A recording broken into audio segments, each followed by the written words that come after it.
धर्म के अभिलाषी सज्जनों और माताओं, आज मुख्य रूप से पुंसवन संस्कार और सीमंतोनयन संस्कार की चर्चा करने के लिए हम सब उपस्थित हैं। मित्रों, जो शरीर का आरंभ है, बिगिनिंग ऑफ द बॉडी, वो इम्प्रेग्नेशन से आरंभ होती है और शरीर का जो अंत है वो क्रिमेशन से होता है। तो इस बीच में मनुष्य का शरीर, मन और आत्मा, ये तीनों पूर्ण रूप से विकसित हों, इसके लिए ऋषियों ने 16 संस्कारों का विधान किया है। उन 16 संस्कारों में 3 गर्भस्थ संस्कार हैं, प्रीनेटल संस्कार हैं, जो जन्म से पूर्व किए जाते हैं। आज हम जिस संस्कार की चर्चा करने जा रहे हैं वो संस्कार जब माता पिता को यह निश्चित हो जाता है कि हमारे घर में नई आत्मा का आह्वान हो चुका है, अर्थात दूसरे माह में प्रत्येक माता पिता को यह पता लग जाता है कि अब हमारे घर में कोई संतान आ गई है। वैसे गुरुवर ने तो यहाँ तक लिखा कि जो बुद्धिमान सुयोग्य माता पिता हैं, उन्हें उसी समय उसी पल ही पता लग जाता है कि हमारे घर में नई आत्मा का आह्वान हो चुका है। लेकिन संसार के सब पुरुषों को दूसरे माह में यह निश्चित हो जाता है कि अब हमारे घर में कोई नई संतान आने वाली है। तो आप सब जानते हैं, जब कोई भी नई चीज आती है घर में, तो उसके स्वागत के लिए, उसको बढ़िया बनाने के लिए कुछ न कुछ तैयारी करते हैं। एक छोटी सी चीज जो 8-10 साल जिसकी उम्र है घर में रहनी हो, एक नया फ्रिज खरीद करके लाएं, तो उसके लिए भी पूरे घर के बच्चों से लेकर के बड़ों में सब में उत्साह होता है, कोई भी नई चीज घर में आए। तो अब क्यों उस परिवार में उत्साह नहीं होगा, प्रसन्नता नहीं होगी, जहां घर में कोई नया सदस्य आने वाला है, संतान के रूप में कोई नई आत्मा हमारे घर में आने वाली है। तो निश्चित रूप से पूरे घर में, परिवार में प्रसन्नता का, खुशी का एक अलग माहौल होता है। तो ऋषियों ने कहा कि इस प्रसन्नता को हम इस प्रकार से सजा दें, इसको संवार दें कि हमारे पूरी पीढ़ी दर पीढ़ी, हमारे आने वाली जितनी पीढ़ियां हैं, वे सब इस प्रकार से समुन्नत होंगी, उनका शरीर भी स्वस्थ होगा, सुंदर होगा, बलवान होगा, और उनका मस्तिष्क भी स्वस्थ, सुंदर और बलवान होगा। इसके लिए ऋषियों ने विधान किया कि भाई द्वितीय माह में अथवा तीसरे माह में अवश्य ही शुक्ल पक्ष में, जिस समय पुरुष नक्षत्र युक्त चंद्रमा हो, उस समय पुंसवन संस्कार कराना चाहिए। ये पुंसवन होता क्या है? पुंसवन कहते हैं पुरुषत्व की रक्षा करने के लिए किए जाने वाला संस्कार। पुरुषत्व क्या है? बलवान, ताकतवर होना, शरीर से समृद्ध होना, ये पुरुषत्व कहलाता है। और स्वस्थ शरीर की आवश्यकता पिता को भी है और माता को भी है। इसलिए ऐसे वे सब उपाय जिससे माँ का स्वास्थ्य उत्तम रहेगा, पिता का स्वास्थ्य उत्तम रहेगा, वे सब के सब उपाय पुंसवन संस्कार के समय माता पिता को बता दिए जाते हैं। आप सब जानते हैं, उत्तम स्वास्थ्य का आधार मुख्य रूप से हमारा भोजन होता है। आहार शुद्धौ सत्व शुद्धि, सत्व शुद्धौ ध्रुवा स्मृति। जब आहार हमारा बढ़िया हो जाएगा तो फिर मनुष्य का हम ये आशा कर सकते हैं, सोच सकते हैं कि उसका स्वास्थ्य बढ़िया हो सकता है। बस इस संस्कार का यही उद्देश्य है कि शरीर किस प्रकार से बलवान बनाया जा सके। पर ध्यान देना सज्जनों, अगर हम अचानक किसी से कहने लगेंगे कि तुम पुंसवन करवाइए, पुंसवन करवाइए, पुंसवन करवाइए, तो लोगों ने कभी इस शब्द का नाम तक नहीं सुना तो वो आपकी बात को ऐसे ही टाल देंगे, क्योंकि उनकी समझ में कुछ नहीं आएगा। इसलिए बहुत सावधानी की जरूरत है। आप उन सब माताओं को, बहनों को, करोड़ों बहनें इस समय गर्भवती हैं मेरे देश की, उन सबको बहुत प्रेम से, बहुत प्यार से आप ये बताएं कि देखो, अब तुम्हारे इस शरीर में केवल एक शरीर नहीं बल्कि 2 शरीरों का निर्माण आरंभ हो चुका है। अब तक आप अकेली थी, जो कुछ आहार विहार ग्रहण करती थी उसका आपको ही लाभ मिलता था, लेकिन देखो बहू, देखो बेटी, अब तुम्हारे शरीर के द्वारा एक और शरीर का निर्माण होने जा रहा है, इसलिए अब तुम्हें दोहरे जागरूक होने की आवश्यकता है, दुगुनी तैयारी करने की आवश्यकता है। तो जब आप प्यार से कहेंगी तो बहन आपकी बात मान जाएगी, और खाली पुंसवन पुंसवन कहते रहे तो किसी की समझ में नहीं आएगा। एक पंडित जी थे, पढ़ नहीं पाए बेचारे बचपन में, बहुत कोशिश की माता पिता ने कि ये हमारा बेटा पढ़ जाए, लेकिन नहीं था संस्कारों में, लाख उपाय करने के बाद भी वो नहीं पढ़ पाया। लेकिन परिवार का, कुल का गौरव अभिमान था, उसने कहा नहीं, काम तो मुझे पंडिताई का ही करना है, और काम नहीं करूंगा, क्योंकि और कामों में बड़ी मेहनत पड़ती है। तो उसने पंडिताई शुरू कर दी और जगह जगह कथा करना शुरू किया। अब वो बेचारा जानता तो था नहीं, भौंदू राम नाम था। भौंदू राम उनको कहते हैं जिन्हें कुछ आता जाता नहीं है।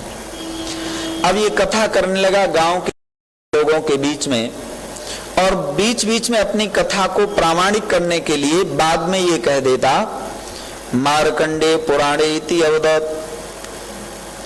अब कुछ भी कहा उसने, किसी का नाम लिया, कलावती का लिया, लीलावती का लिया, और बाद में कह दिया मार्कंडे पुराणे इति अवदत्। अब वो गांव के अनपढ़ लोग भी वहां सुनने के लिए आते थे। उसमें एक बहन ने सोचा, ये पंडित जी बार बार ये कहते हैं मारकंडे, कंडे कहते हैं उपलों को, जो गाय आदि के गोबर से बनाए जाते हैं, और पुराने, ये पंडित जी कह रहे हैं कि पुराने कंडों को मारना चाहिए कथा में। तो लोग तरह तरह से पंडित जी को पुष्पमाला पहनाते थे। इन्होंने कहा, इसने बहन ने सोचा कि पंडित जी रोज कहते हैं, एक दिन ये घर से तैयारी करके चली कथा सुन, कुछ उपले रख लिए, और पंडित जी को तो आदत थी, थोड़ी देर के बाद उन्होंने मोहर लगानी होती थी, इति मारकंडे पुराणे। आज जैसे ये कहा इति मारकंडे पुराणे, उस बहन ने वो कंडे निकाले पुराने और एक एक करके पंडित जी के ऊपर मारना शुरू कर दिया। लोगों ने कहा क्या कर रही हूं? बोला रोज पंडित जी कहते थे मारकंडे पुराणे, अर्थात उसने समझा नहीं कि इसका क्या अर्थ है, और वो भी नहीं जानते थे इसका क्या अर्थ है। इसलिए समय, देश, काल और परिस्थिति को देख करके हमें किसी को कोई बात कहनी चाहिए। तो हमें पूरे अंतःकरण से पहले ये तैयारी करनी पड़ेगी कि कैसे हम अपने प्रियजन को ये समझा सकते हैं, ये बता सकते हैं कि देखो भाई, यह संस्कार इस बालक के जीवन के निर्माण के लिए बहुत जरूरी है। तो उसका साधन बड़ा सरल है, प्यार। आप किसी से प्रेम करते हैं, प्यार करते हैं, तो वो आपकी बात बहुत आसानी से मान लेगा।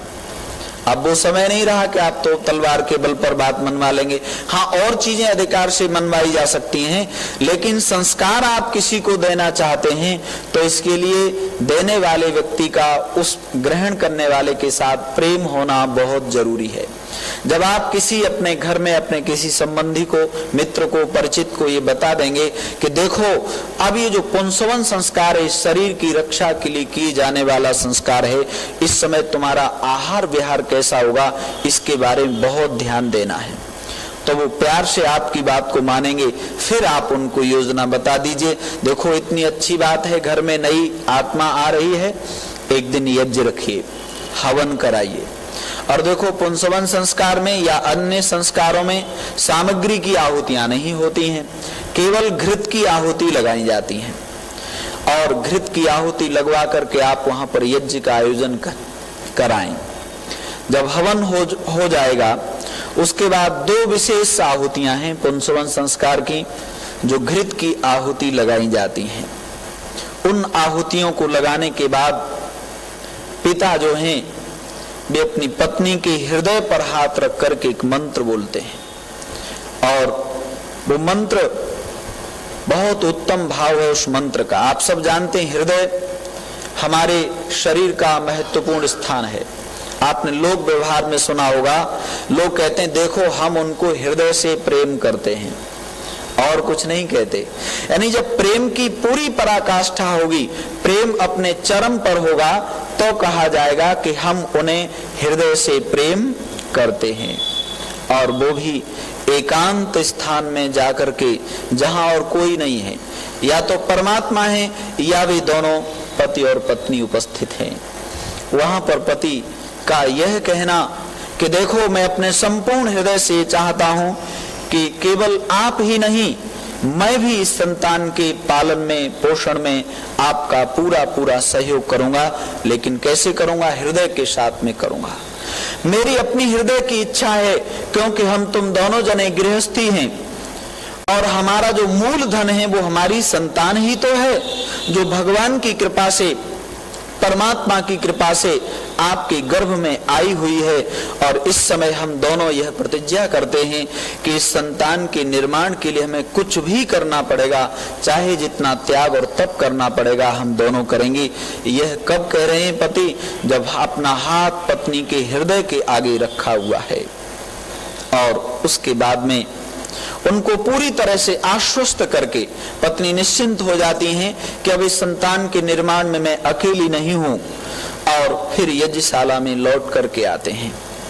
तो एक बहुत महत्वपूर्ण औषधि है। उस औषधि का इतना बड़ा गुण है कि अगर माता पिता अपने आचरण को, शयन, जागरण, भोजन आदि व्यवहार को नियमित रखते हैं तो उस औषधि के प्रयोग मात्र से कभी भी बीच में गर्भपात नहीं हो सकता। और वो औषधि भी बड़ी सरल और सुलभ है।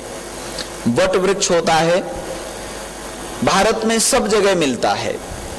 उस वट वृक्ष की कोमल कोमल पत्तियां लेकर के, और गिलोय पूरे देश में मिलती है, उस गिलोय की कुछ पत्तियां लेकर के, गिलोय लेकर के, और उसको महीन पीस करके, बट करके, पीस करके उसका रस निकाल लें, उसका अर्क निकाल लें, और उस रस को वहीं पर यज्ञवेदी के पास बैठ करके पति जो है अपनी पत्नी के दाहिने सीधी ओर, सीधी नासिका द्वार से उसको सूंघाने के लिए कहते हैं और पत्नी उसको सूंघती है। अब आप देखेंगे इस बट वृक्ष की पत्तियों में और गिलोय में इतने औषधीय गुण हैं, आप अनेक बार सुनते होंगे, लेकिन यहाँ पर गर्भ की रक्षा के लिए वो सबसे ज्यादा महत्वपूर्ण है। उसको सूंघने मात्र से ऐसे गुण वायु के माध्यम से जो हमारे फेफड़ों में जाता है तो उसका अंश पूरे शरीर में फैलता है। ऐसा गुण विकसित हो जाता है मां के शरीर में कि कभी भी बीच में गर्भपात नहीं हो सकता। इससे सबसे बड़ा लाभ ये होगा कि वो गर्भ की मजबूती हो गई, माता पिता निश्चिंत हो गए, क्योंकि शुरुआत में बड़ी कठिनता होती है। गर्भ को स्थापित होने में बहुत शक्ति की आवश्यकता होती है, लेकिन कोमल अंग होने के कारण कई बार उसमें गर्भपात होने की संभावना बनी रहती है। इसलिए ऋषियों ने इस औषधि का विधान किया कि इसको सूंघाने से ऐसा गुण विकसित हो जाएगा कि वो कभी भी बीच में गर्भपात नहीं हो सकता। और गुरुवर ने एक बात लिखी कि यावत संतान का जन्म हुए पश्चात 2 महीने न बीत जाएं, तब तक पिता ब्रह्मचर्य का पालन करेंगे। अर्थात पति और पत्नी जब तक संतान का जन्म नहीं होगा, और वो संतान भी 2 महीने की नहीं हो जाएगी, और इससे ज्यादा कर सकते हैं तो और अच्छी बात है, उत्तरोत्तर बहुत अच्छी बात है, लेकिन इस बीच में दोनों जने शारीरिक संबंध नहीं करेंगे, क्योंकि उन्हें पता है हमारे गर्भ में एक नई संतान का पालन पोषण हो रहा है। कारण क्या है? आप सबने सुना होगा, कई बार हिंदी साहित्य में एक दोहा भी है, नारी की झाई परत अंधे हो तो भुजंग। हमारे यहाँ ये कहावत प्रचलित है कि गर्भवती स्त्री को देख करके सामने से आता हुआ सांप, सर्प भी उसकी नेत्रों की देखने की शक्ति समाप्त हो जाती है, अंधा हो जाता है। कारण उस समय गर्भावस्था में शरीर से इस प्रकार की किरणें निकल रही होती हैं जो वास्तव में अगर उस स्थिति में कोई साथ करता है तो अनेक रोगों का कारण भी बन सकता है और शरीर शिथिल हो जाता है, कमजोर हो जाता है। और ये पुंसवन संस्कार किस लिए है कि शरीर की उत्तमता के लिए किए जा रहा है, शरीर की रक्षा करने के लिए किया जा रहा है। तो वहां पर यह भी निर्देश दे दिया जाता था और वो प्रसन्नता के लिए, क्योंकि उनके हृदय में ये भावना बिठा दी गई है कि मुख्य कार्य क्या है इस समय, संतान को शरीर से स्वस्थ बनाना, शरीर से स्वस्थता के लिए, निरोगता के लिए ऐसा दृढ़ संकल्प ले रहे हैं माता पिता कि जब तक इस संतान का जन्म नहीं होगा तब तक हम दोनों जने एक दूसरे से प्रसन्न तो रहेंगे, लेकिन इस संतान के निर्माण की ओर हमारा पूरा पूरा ध्यान बना रहेगा। और साथ ही साथ कुछ भोजन आदि का व्यवहार मां को बताया जाता है। कहते हैं पुंसवन संस्कार के समय उपदेश किया जाता था कि देखो बहन, अगर तुम नग्न सोती रही, अगर तुमने वस्त्र धारण नहीं किए सोते समय और हमेशा नग्न सोती रही तो ये संतान आपकी पागल पैदा हो सकती है। आप अनुभव करते होंगे माता पिता बहुत अच्छे हैं, दोनों योग्य हैं, लेकिन संतान जन्म से ही बिल्कुल पागल है, कुछ भी समझ में नहीं आता बच्चे को। और माँ को बता दिया जाता था देखो, अगर तुमने शराब आदि का सेवन किया, अगर तुम रोजाना लड़ती रही, रोजाना झगड़ा करती रही, सबसे छोटी छोटी बात पर झगड़ा करती रही, तो तुम्हारी संतान को मिर्गी का रोग हो सकता है। फिर चाहे जितने उपाय कर लेना, वो मिर्गी का रोग आसानी से ठीक नहीं होता। जन्म के बाद में जो रोग हो जाता है मिर्गी का, वो तो ठीक हो जाता है। अगर माँ गर्भावस्था के समय लड़ाई झगड़ा नित्य प्रति करती हैं, रोजाना करती रहती हैं, तो संतान मिर्गी के रोग वाली हो सकती है। और वहां पर आचार्य बताते थे सूत्रों के माध्यम से कि देखो, बहुत ज्यादा एक जैसा भोजन नहीं करना है। अगर तुमने नमक का बहुत ज्यादा प्रयोग किया, हर बार नमकीन चीज, सुबह भी नमकीन, दोपहर को भी नमकीन, चटपटी चीज बहुत अच्छी लगती है, तो कहते हैं संतान श्वेत बालों वाली हो सकती है, या कुछ समय के बाद गंजापन भी आ सकता है।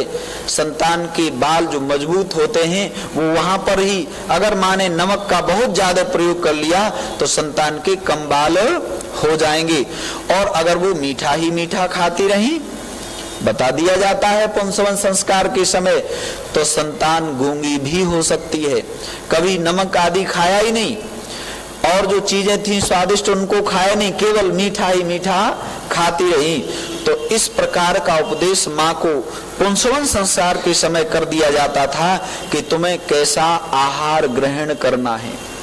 और बता देते थे अगर तुम उकरू बैठोगी और या भयानक स्थानों में जहां पर जंगल आदि हैं, उन पर भी निर्देश दिया जाता था वहां पर तुमको अकेले नहीं जाना है, क्योंकि वहां पर उन भयानक आवाजों को सुन करके या उबड़ खाबड़ जगहों में, बहुत ऊंची नीची जगहों पर भी तुमको नहीं चलना है, क्योंकि इससे तुम्हारे गर्भ में पल रही संतान की हानि हो सकती है।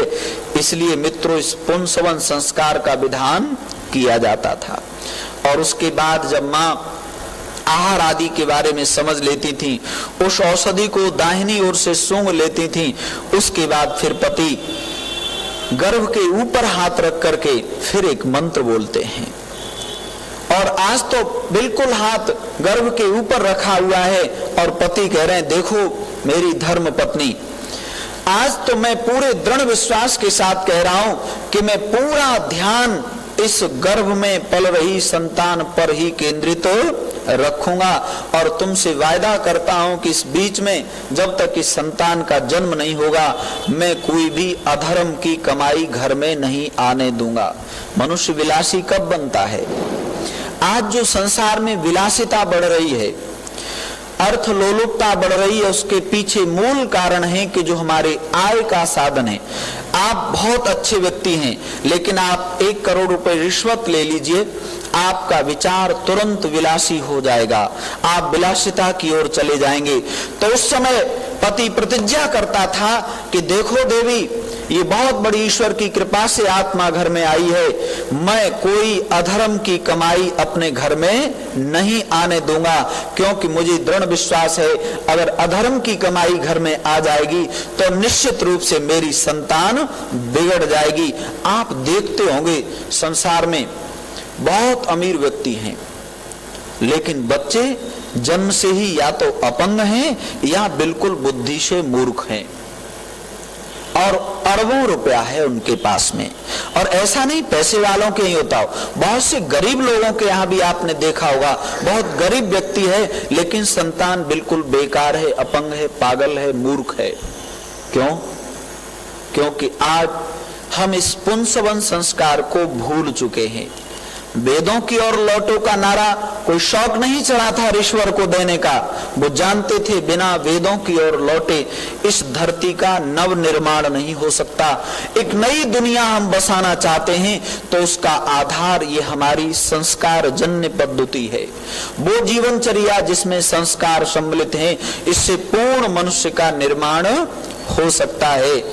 और आप देखेंगे आज ही नवभारत टाइम्स में सेव द चिल्ड्रन के नाम से कोई संस्था है, उसकी रिपोर्ट छपी है।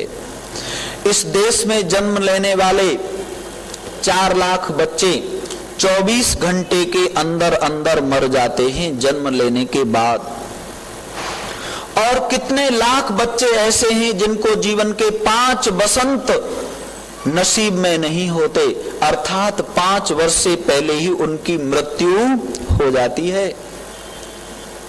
ऐसी दुखदाई स्थिति आज मेरे देश की बनी हुई है, लेकिन हमारा ध्यान संस्कारों की ओर फिर भी नहीं जाता। हम उसके लिए, मैं मानता हूं कि और भी बहुत सारे कारण हो सकते हैं, लेकिन एक सबसे बड़ा कारण संस्कारों का प्रचार प्रसार न होना है।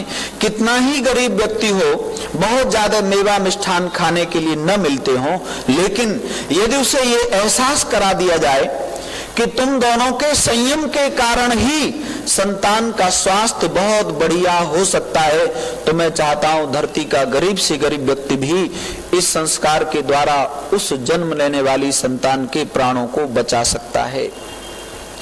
और साथ ही एक और विधान कर दिया जाता था पुंसवन संस्कार के समय कि देखो, पहले महीने में आप गाय का दूध प्रयोग कर लें, दूसरे महीने में उस दूध में कुछ छुआरे डाल करके प्रयोग में लाना आरंभ कर दें, तीसरे महीने में इलायची आदि डाल करके उसमें प्रयोग में लाना शुरू कर दें, और धीरे धीरे प्रत्येक माह में अपने आहार को बढ़ाती हुई चली जाएं। फिर बाद में कुछ उसमें मक्खन डाल करके या थोड़ा बहुत घृत आदि डाल करके पिलाना आरंभ कर दें। पर माताओं, एक ऐसी औषधि है सौंठ और ब्राह्मी, ये बड़ी आसानी से मिल जाती है। ये दोनों औषधियां बच्चे के मानसिक विकास में बहुत सहयोग करती हैं। दूध वैसे तो कफ पैदा करता है, लेकिन अगर उसमें सौंठ डाल दी जाए थोड़ी थोड़ी मात्रा में, ये नहीं कि पहले ही दिन आप चम्मच भर के डाल दें, अब उसको अच्छी लग रही है या नहीं लग रही तो कहेगी मुझे बिल्कुल अच्छी नहीं लगी, थोड़ी थोड़ी करके रुचिकर बना करके उसको, लेकिन थोड़ा थोड़ा दूध उसमें अन्य अन्य औषधियां मिला करके धीरे धीरे प्रयोग में करते हुए पहुंच जाएं, और लगभग 7वें महीने के आसपास माँ के पेट पर कुछ खुजली होना आरंभ हो जाती है। उस समय आचार्य लिखते हैं कि घर में चंदन की व्यवस्था होनी चाहिए, कभी भी तेज नाखून से उस समय खुजलाना नहीं चाहिए, नहीं तो त्वचा पर दाग पड़ जाते हैं और वो दाग फिर हमेशा बने रहते हैं। पेट की त्वचा बहुत नरम होती है, उस पर यदि दाग पड़ जाए नाखूनों से खुजलाने से तो वो आसानी से ठीक नहीं होते हैं। इसके लिए कहा घर में कुछ चंदन की व्यवस्था होनी चाहिए। जब जब ऐसा अनुभव हो तब तब चंदन का लेप माँ को अपने उदर पर करना चाहिए। वैसे भी आप देखेंगे कोई भी हम लेप लगाते हैं, आजकल तो इतने महंगे और तमाम चीजें क्रीम्स और वो सब प्रयोग में हम करते हैं, लेकिन चंदन का जो लेप है वो आप देखेंगे बहुत प्रसन्नता देता है। उसकी खुशबू ही विलक्षण है पहले तो चंदन की, और फिर शीतलता तो उससे भी कई गुना ज्यादा विलक्षण है। तो इस प्रकार से हमारे यहाँ पर ये विधान होता था कि भाई अब जो है इस बच्चे का शारीरिक विकास बहुत अच्छे प्रकार से होगा। मैंने पिछले कुछ वर्षों से बहुत से नौजवानों को, नवयुवतियों को प्रेरणा दी, तो वो लोग विधि पूर्वक पुंसवन संस्कार कराते। एक परिवार में साक्षात अनुभव किया, जब उनकी बड़ी पहली संतान हुई तो उनके यहाँ पुंसवन संस्कार नहीं हुआ था, और दूसरी संतान जब हुई तो उन्होंने विधि पूर्वक पुंसवन संस्कार कराया। और मैंने जैसा अभी निवेदन किया था, इसी प्रकार से उस बहन ने दिनचर्या, जीवनचर्या अपनी बनाई। तो आप आश्चर्य करेंगे, वो जो दूसरी बेटी है उनकी इतनी स्वस्थ है और सुंदर है, बलवान है, कि पहली बेटी से वो बड़ी लगती है। आप अनुभव करके देखेंगे, उस समय जो संतान होगी फिर वो शरीर से बहुत ये छोटे मोटे जो रोग है ना, सर्दी लग गई, बुखार लग गया, ये तो रोग इस पुंसवन संस्कार के कराने मात्र से हमारे घर से, परिवार से लाखों किलोमीटर दूर चले जाएंगे। फिर छोटे मोटे रोग हमारे बच्चों को नहीं होंगे।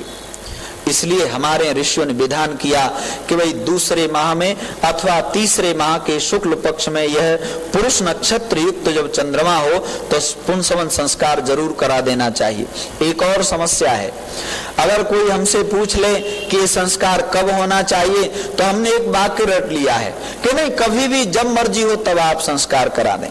तो मैं क्षमा चाहूंगा कि प्रत्येक संस्कार को कराने का एक समय होता है। आप थोड़ा सा धैर्य रखें और उनको बता दें कि भाई इस संस्कार का समय ये है, और उसके लिए सबसे बढ़िया सहायक साधन संस्कार विधि हो सकती है। आप इतनी सारी भेंट में चीजें देते हैं, उस बहन को जिससे आप संस्कारों की बात कर रहे हैं, एक संस्कार विधि भी भेंट में दे सकते हैं। तो उस बहन को पता लग सकता है, उस भाई को पता लग सकता है कि कौन सा संस्कार कब होता है। और बस इतना ही नहीं कि दूसरे महीने में या तीसरे महीने में हमने पुंसवन करा दिया और उसके बाद फिर और धंधों में लग गए, नहीं, अभी तो और निर्माण होना है। अभी तो शारीरिक विकास हुआ है ना, अभी तो हमारा बालक शरीर से ही स्वस्थ और सुंदर होगा, लेकिन मनुष्य का जन्म लेने के बाद एक और महत्वपूर्ण चीज की जरूरत होती है मित्रों, वो है बुद्धि। बिना बुद्धि के यह मनुष्य बेकार हो जाता है। चाहे शरीर से स्वस्थ हो लेकिन मस्तिष्क अगर ठीक काम नहीं करता तो भी समझ लीजिए जीवन आधा है, अधूरा है। तो ऋषि भला जो पूर्ण जाता है वो आधा अधूरा काम कैसे छोड़ते? तो ऋषियों ने कहा भाई देखो, जब चौथा माह लग जाए अथवा छठे महीने में अथवा आठवें महीने में एक और संस्कार कराना। कहते क्यों कराएं, हम नहीं कराते संस्कार। कहते नहीं, अब उस बच्चे का मस्तिष्क भी डेवलप हो चुका है, अब वो शरीर में केवल मां के द्वारा दिए जा रहे भोजन और पानी को ही ग्रहण नहीं कर रहा, अब वो बच्चा विचारों को भी सुनना और समझना आरंभ कर दिया। तो ऋषियों ने कहा भाई अब सीमंतोन्नयन होना चाहिए। सीमंत कहते हैं मस्तिष्क की इन संधियों को जहां पर ये जुड़ी होती हैं। सीमंत का उन्नयन करने वाला अर्थात मस्तिष्क का उन्नयन करने वाला संस्कार भी करा दो, नहीं तो तुम्हारा बच्चा शरीर से तो स्वस्थ होगा लेकिन वो मस्तिष्क से ज्यादा स्वस्थ नहीं होगा। तो कहते हैं सीमंतोन्नयन कैसे होना चाहिए। अब आप देखेंगे सबसे महत्वपूर्ण कार्य आरंभ होता है। अब माँ को पता लग गया ना कि बच्चा केवल भोजन पानी कोई नहीं, अब तो मैं जो जो कुछ सुन रही हूँ वो मेरे गर्भ में आत्मा भी सुन रही है। और आठवें महीने में तो दौहृद कहने लगते हैं, दौहृद, दो हृदय हो जाते हैं। उस समय हृदय भी पूरा डेवलप हो जाता है आठवें महीने में, यानी एक तो माँ का हृदय और एक बच्चे का हृदय भी अब कार्य करना शुरू कर दिया है, कार्य शुरू कर चुका है, इसलिए दौहृद कहते हैं। ये सीमंतोन्नयन संस्कार क्या है, इसको और बहनों समझ लेंगे, भाइयों समझ लेंगे, तो मैं सोचता हूं कि हमारे देश का पूरा काया पलट शुरू हो जाएगा। निश्चित रूप से ऐसी संतानें आएंगी जिनका पूर्ण विकास होगा, शरीर से भी वो विकसित होंगी, मस्तिष्क से भी विकसित होंगी। तो सीमंतोन्नयन संस्कार कैसे होता है, इसकी 2-3 महत्वपूर्ण विधियां हैं। सीमंतोन्नयन वाले दिन भी देखो संस्कारों से कितना बड़ा लाभ है। एक तो संस्कार होगा तो घर में यज्ञ हो जाएगा, घी की आहुतियां लग जाएंगी। घी ऐसा उत्तम पदार्थ है जिसकी आहुति लगने से पूरे घर का वायुमंडल शुद्ध और पवित्र बनता है। तो कितने लाभ ही लाभ हो रहे हैं। तो सीमंतोन्नयन संस्कार की 2-3 महत्वपूर्ण विधियां हैं, इसको हम जरूर समझ लेंगे। सीमंतोन्नयन वाले दिन एक खिचड़ी बनाई जाती है और वो खिचड़ी बड़ी विचित्र है। आपने अब तक जो खिचड़ी सुनी होंगी उनमें दो ही चीजें पड़ती, चावल में या तो कोई दाल डाल देते हैं या चने डाल देते हैं, पर आज तो विशेष संस्कार हो रहा है बहनों भाइयों, तो विशेष खिचड़ी बन रही है। किन किन चीजों की खिचड़ी बनेगी? उसमें चावल होंगे, तिल होंगे सफेद, उड़द या मूंग में से कोई एक चीज होगी।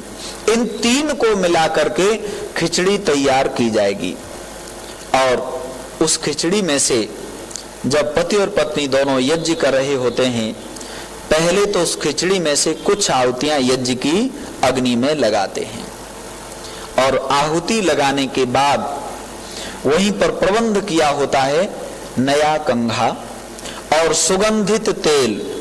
देखो हमारी संस्कृति इतनी कंप्लीट है, यहाँ पर सुगंधित तेल का विधान है। ये सेंटेड तेल लगाते तो हैं सब लोग, पर इन्हें पता नहीं कब लगाना चाहिए। या तो ये विवाह से पहले ही सारे तेल खत्म कर लेंगे या फिर बाद में लगाना शुरू करते हैं, पर ऋषियों ने तो विधान किया जब सीमंतों संस्कार होता है उस दिन बढ़िया से बढ़िया तेल लाओ, खुशबू वाला, सुगंधी वाला, और नया सुंदर कंघा होना चाहिए। फिर पति और पत्नी आहुति लगाने के बाद एकांत में चले जाते हैं, अलग कक्ष में। सब लोग बैठे, रिश्तेदार, मेहमान आज सब आए हुए हैं, सीमंतोनयन में सबको बुलाया जा सकता है। पुंसवन में इतने ज्यादा बड़ा आयोजन करने की आवश्यकता नहीं है। सब लोग बैठे यज्ञ वेदी पर और पति और पत्नी दोनों जाकर के एकांत में एक कक्ष में पहुंच गए। वहां पर पति आज पत्नी के पीछे बैठते हैं और पीछे बैठ करके अपने हाथों से स्वपत्नी के केशों में सुगंधित तेल डालते हैं। तेल डालने के बाद कंघे से जूड़ा निकाल करके सुंदर, और उस समय दोनों चलते हुए यज्ञशाला की ओर आते हैं। कमाल है ऋषियों का। ऋषि विधान करते हैं कि उस समय बीणा आदि बाजे बजवाने चाहिए। बाजे तो हम सब लोग बजवाते हैं, पर हमको यह पता नहीं रहा बाजे कब बजवाने चाहिए। विवाह संस्कार में सब लोग बैंड करके ले जाते हैं, पर विवाह में तो जरूरत ही नहीं बैंड की। बीणा आदि बाजे बजवाने की जरूरत तो आज है सीमंतोनयन संस्कार में। क्यों है जरूरत? क्योंकि संगीत से रोम रोम हर्षित होता है। आज पति और पत्नी दोनों कक्ष से निकल करके आए हैं और वहां पर यदि संगीत बज रहा होगा तो आप देखें उस बीणा की ध्वनि से माँ का रोम रोम हर्षित होगा, प्रसन्न चित्त होगा, और उसका लाभ किसको मिलेगा? संतान को मिलेगा, जो संतान गर्भ में पल रही है। इसलिए आर्य इस दुनिया में अगर प्रचार प्रसार करना चाहते हो, देखो चीजें तो सब हैं हमारे समाज में और आज सब कुछ हो रहा है, लेकिन कब कैसे होना चाहिए उसका ठीक से उपयोग, बस यह ऋषि दयानंद की कृपा है। सब काम पहले भी होते थे, आज भी होते हैं, लेकिन ऋषि ने कहा कि कब क्या कैसे होना चाहिए, बस इसकी एक व्यवस्था ईश्वर ने हमको दे दी है। तो आज जब बीणा आदि बाजे बजवाए जाएंगे तो वहां पर रोम रोम हर्षित होगा, सबको बड़ी प्रसन्नता होगी। और उस समय मित्रों जब बीणा आदि बाजे बजने के बाद समाप्त हो जाते हैं, शांत हो जाते हैं, उसके बाद में पति जो हैं अपनी पत्नी के साथ में, पत्नी भी वहीं पर बैठी हुई हैं, एक नदी के नाम का उच्चारण करवाते हैं।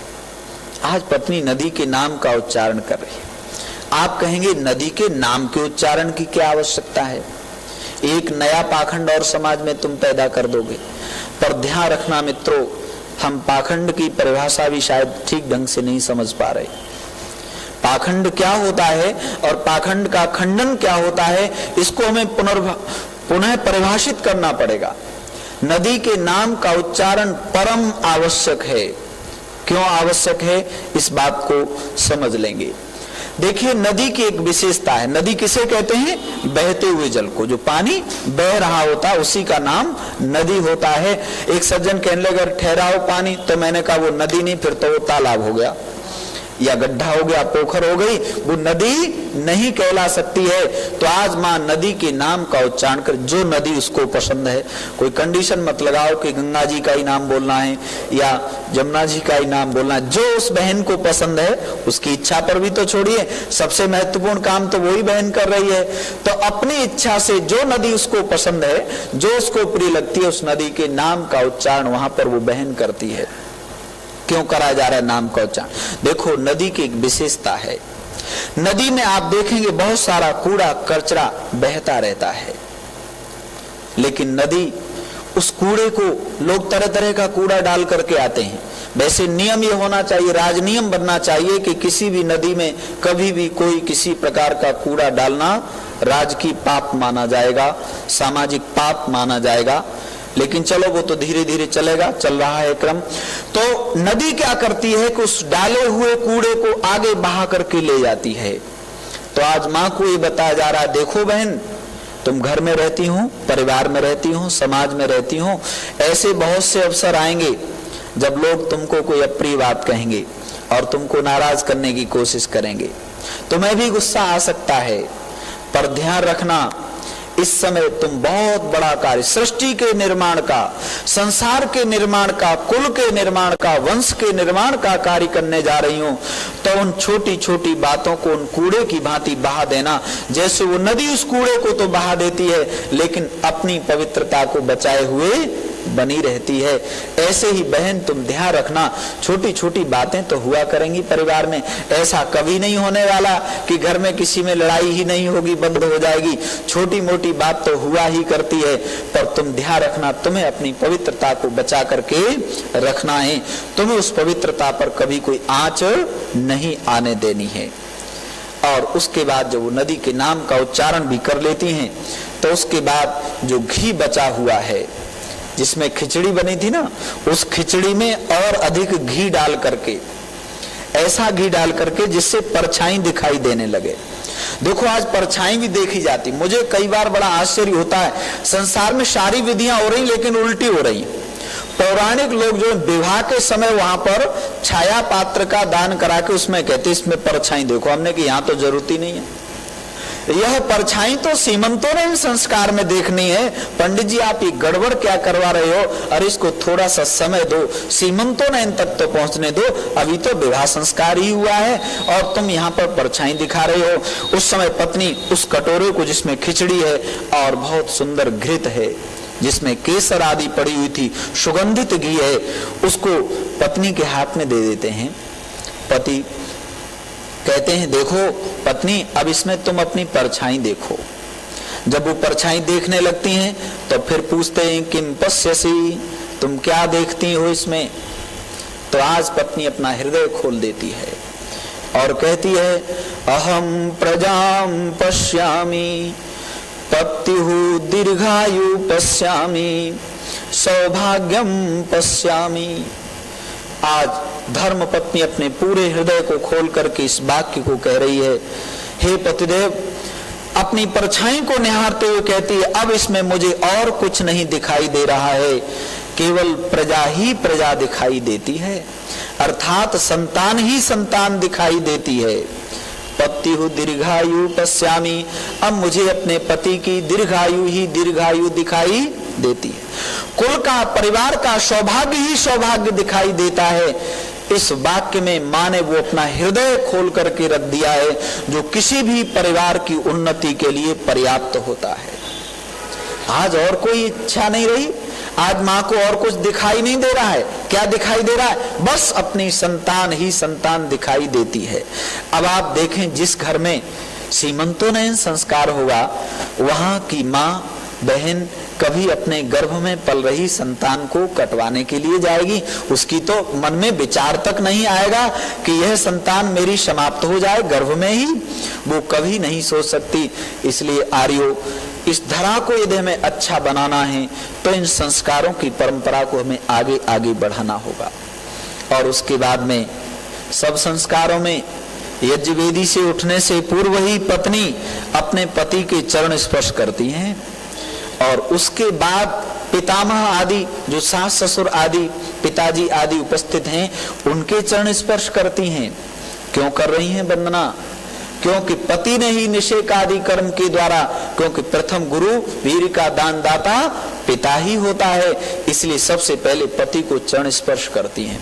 वैसे ऋषि दयानंद ने तो ये लिखा कि जब जब पति और पत्नी मिले ये नित्य प्रति करना चाहिए, अपने पति के चरण रोज छूने चाहिए, सास ससुर के चरण रोज छूने चाहिए, इससे बहुत लंबी आयु होती है। मैं तो कई बार कहा करता हूँ, जिनको 125 वर्ष स्वस्थ रहना हो ना, वो रोजाना अपने बड़ों के पैर छुआ करें, और कुछ न करें, इतना काम तो कर लें। सबका अभिवादन करती हैं और उसके बाद ऋषि दयानंद लिखते हैं कि स्त्रियों का सम्मान स्त्री करें, पुरुषों का सम्मान पुरुष करें। आज जो सब घावड़ घेड़ा हो रहा है ना, कुछ पता ही नहीं लग रहा कौन किसका सम्मान कर रहा है। ये ऋषि ने क्यों लिखा था? क्योंकि ऋषि जानते थे बहनें बहनों को अच्छे प्रकार से समझती हैं, भाई भाइयों को अच्छे प्रकार से समझती हैं। तो ऋषि ने ये लिखा क्यों है बाकी सम्मान करें। मैंने जहां जहां सीमंतोनयन संस्कार करवाया, पुंसवन संस्कार करवाया, वहीं पर शाम को ही बता दिया, देखो आज भगवान की बड़ी कृपा सब कुछ है। सम्मान कभी भी ऐसा नहीं होता कि आप 1 करोड़ रुपए देंगे तभी सम्मान होगा। ध्यान रखना, सम्मान 1 पैसे का भी बहुत होता है। एक छोटे से बच्चे को जब विद्यालय में पारितोषिक दिया जाता है मंच पर बुला करके, तो वो 5 रुपए का पेन भी उसके जीवन के लिए बहुत याददाश्त बन जाती है। चाहे उसने 100 रुपए की पेन खरीदे हो, उनकी शायद वो याद भूल जाएगा, लेकिन वो पारितोषिक दिया हुआ 5 रुपए का पेन कभी भूलता नहीं है। तो मैंने कहा देखो ये सम्मान ऐसे होगा क्या? नहीं, तुम कुछ लिफाफे बना के रखो तैयार करके, और जो बड़े बड़े लोग हैं पहले सास जी को दो, माँ जी को दो, और जो बड़े बड़े लोग हैं उन सबको अपने हाथ से दो और उनका आशीर्वाद लो। तो जो देने का भाव तुम्हारे हृदय में आ जाएगा, फिर तुम्हें बच्चों से नहीं कहना पड़ेगा बेटा तुम अपने बड़ों की सेवा किया करो। निर्माण का समय तो वो है, वहीं से संस्कार मिल गया। फिर आपके बच्चे अपने आप पैर छुआ करेंगे दादाजी के, अपने आप पैर छुआ करेंगे पिताजी के, तुम्हारे भी पैर छुआ करेंगे और सबका सम्मान करना सीख जाएंगे। और जिस घर में, ध्यान रखना बहनों भाइयों, सम्मान करना सीख जाते हैं एक दूसरे का, उस घर में लक्ष्मी भी बढ़ती है, शुभ संतानें भी बढ़ती हैं। और जहां कोई किसी का सम्मान नहीं करता, सब अपने अपने अहंकार में रहते हैं, तो ईश्वर दयानंद जी लिखते हैं अभिमानम श्रियम हंति। अभिमान जो है वो समस्त श्री का, शोभा का हरण कर लेता है। फिर उस कुल की श्री समृद्धि की वृद्धि नहीं होती है। इसलिए घर के सब सदस्यों को एक दूसरे का सम्मान करने की आदत डाल दो। लेकिन कब पड़ेगी आदत? जब तुम्हारे यहाँ पर और हम सब के यहाँ पर ये सीमंतोनयन आदि संस्कार होने आरंभ हो जाएंगे। मैंने निवेदन किया था कि इसका संबंध मस्तिष्क के विकास के साथ है। आपने सबने कहानी सुनी होगी कि अभिमन्यु जब मां के गर्भ में थे, उस समय अभिमन्यु ने चक्रव्यूह की विद्या को तोड़ना सीख लिया था। ये कथा जग प्रसिद्ध है, सारी दुनिया ने सुनी। हमने कहा देखो गर्भावस्था में भी बच्चे विचारों को सुनते और समझते हैं। तो एक भाई कहने लगे शास्त्री जी पुराने जमाने में सुनते होंगे, बच्चे गर्भ में अब नहीं सुनते हैं। हमने कहा देखो बात ऐसी नहीं है, ईश्वरीय जो नियम है वो कभी भी परिवर्तित नहीं होते हैं। तुम्हारे मकान बनाने की स्टाइल चेंज हो सकती है, पहले दीवार लगा के बनाते थे, पिलर खड़े होकर के खड़े करके बनाते हैं, लेकिन ईश्वरीय नियम कभी परिवर्तित नहीं होते, क्योंकि ईश्वर सर्वांतर्यामी है, सच्चिदानंद, वो सब कुछ जानता है, भविष्य का भी जाता है, भूत का भी जाता है, वर्तमान को भी जानता है, तीनों कालों का जानने वाला है। आज भी बच्चे माँ के गर्भ में सुनते और समझते हैं। उदाहरण, बहुत से उदाहरण हमारे सामने हैं जिनसे पता लगता है कि किस प्रकार से माताओं ने माता निर्माता भवती के वाक्य को सार्थक करके दिखा दिया था कि माँ ही निर्माण की करने वाली होती है। आपने सुना होगा नाम अभिमन्यु की कथा आपने सुनी है। उसके बाद इतिहास के महर्षि दयानंद सरस्वती की माँ कोई कम तपस्विनी नहीं थी। उन्हीं की तपस्या का ये फल था कि मूल शंकर जैसा बालक उन्होंने अपनी कोख में पैदा किया था, उत्पन्न किया था। अरे जितने महापुरुष हुए, जितने वैज्ञानिक हुए, जितने बड़े बड़े चिकित्सक हुए, ये सब आखिर माताओं ही तो जने हैं। कोई व्यक्ति कहे मैं इतना बड़ा साइंटिस्ट हूँ, मैं इतना बड़ा विद्वान हूँ, अरे तू आया कहाँ से? तेरी माँ का त्याग और तपस्या न होता तो तेरा तो जन्म ही संसार में नहीं हो सकता था। मैं आपको बताऊं, लेकिन जैसे माँ संस्कार देना चाहेगी वैसे संस्कार निश्चित रूप से संतान पर पड़ते हैं। नेपोलियन का नाम आप सबने सुना है। नेपोलियन जब अपनी माँ के गर्भ में थे तो उस समय माँ सैनिकों की परेड देखा करती थी और सैनिकों के जो ध्वनि बजती थी, जो सैनिक बैंड बजता था, उसकी आवाज को सुनती थी तो रोम रोम वीरता से युक्त हो जाता था। वही बालक जब आगे जन्मा चल करके तो महान नेपोलियन कहलाया। प्रिंस बिस्मार्क का नाम आपने सुना होगा। प्रिंस बिस्मार्क की माँ जो सेना थी फ्रेंच की, जिन्होंने उसके घर को बिल्कुल तहस नहस कर दिया था, तो उन टूटे हुए उन धब्बों को, उन दागों को बड़े दर्द के साथ देखा करती थी। उस समय बिस्मार्क माँ के गर्भ में पल रहा था। उस समय उस वेदनाजन्य उन दृश्यों को देखने का भाव बिस्मार्क के हृदय पर पड़ा, और वही बिस्मार्क आगे चल करके सेना से, फ्रांसीसी सेना से बदला लेने के लिए महान योद्धा के रूप में खड़ा हो जाता है। अनेक उदाहरण हैं। वर्तमान के उदाहरण में आपको दूं, संस्कृत में सुबह दूरदर्शन पर समाचार पढ़ते हैं डॉक्टर पतंजलि शास्त्री भाटिया। ये वैद्य भीमसेन शास्त्री भाटिया के सुपुत्र हैं। वैद्य भीमसेन शास्त्री संस्कृत के बहुत अच्छे योग्य विद्वान थे। यही भारत की राजधानी दिल्ली में गांधीनगर में उनका घर था। उन्होंने मुझे सुनाया, जब उनकी पत्नी का देहांत हो गया कमला जी का, तो वो कह रहे थे, यशपाल जी, जब ये पतंजलि गर्भ में था उस समय कमला जी ने मुझसे कहा कि शास्त्री जी आप संस्कृत पढ़ा दिया करो। और वही समझदार पति वो होता है जो कम से कम अपनी पत्नी की तो बात मान ले। तो शास्त्री जी ने कहा, कमला जी कोई बात नहीं, आप संस्कृत पढ़ लिया करो। वो तो बहुत विद्वान थे, लोक सिद्धांत कौमुदी आदि वो सारे दिल्ली यूनिवर्सिटी में भी पढ़ाई जाती।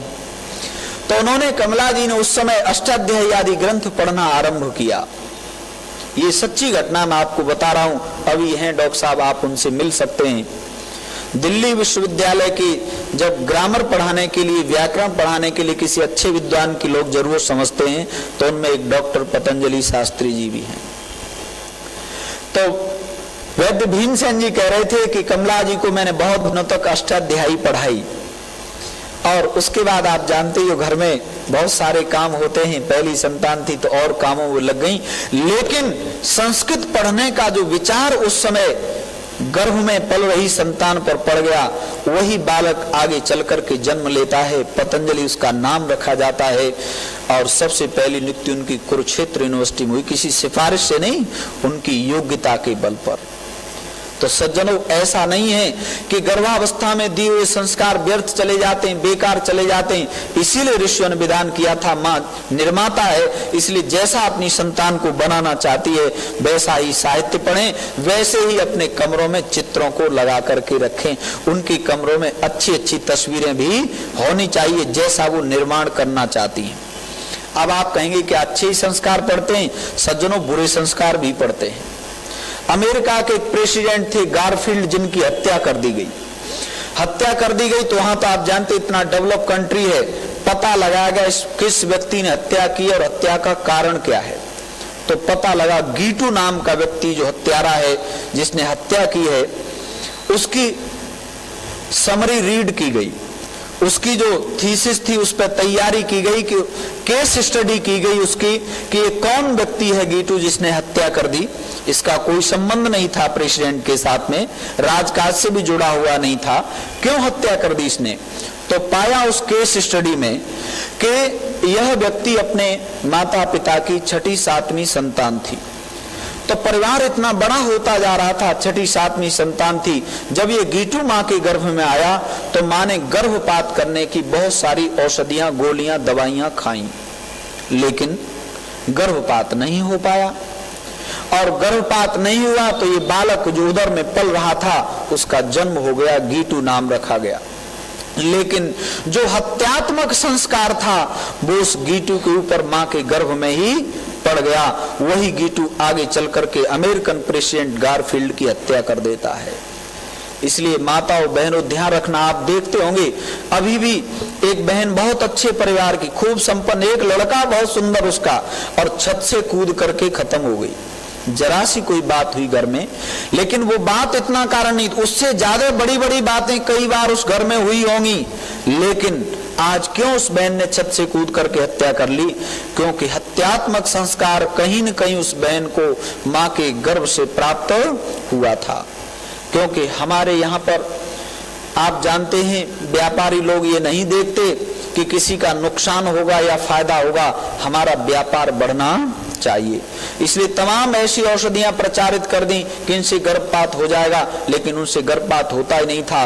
लेकिन हत्यात्मक संस्कार हमने अपने पुत्र और पुत्रियों को दे दिए। अब वो बड़े होते, जरा सी कोई परेशानी आई, रिजल्ट कम आ गया, मैथ में फेल हो गए, तो बच्चे आत्महत्या कर लेते। इसका कारण वो मैथमेटिक्स में फेल होना नहीं है, इसका कारण वो है जो माँ के गर्भ में पलते समय उसको संस्कार प्राप्त हुए थे। इसलिए हम चाहते हैं कि पूरे देश में इन संस्कारों की जो गर्भस्थ संस्कार हैं, जन्म लेने से पूर्व जो 3 संस्कार किए जाते हैं, इनका प्रचार और प्रसार हो जाए। मैं भगवान से प्रार्थना करता हूँ कि परमात्मा ऐसी कृपा करें कि हमारे देश में सब जगहों पर, सब घरों में इस प्रकार के संस्कारों की परंपरा फिर से लागू हो जाए। ईश्वर का वेदों की ओर लौटो का नारा सार्थक हो जाए, सफल हो जाए। और आप सब लोग जो यहाँ पर सुन रहे हैं, निश्चित रूप से इसको सुनकर के अपने जीवन में प्रेरणा ग्रहण करेंगे। ओम सम।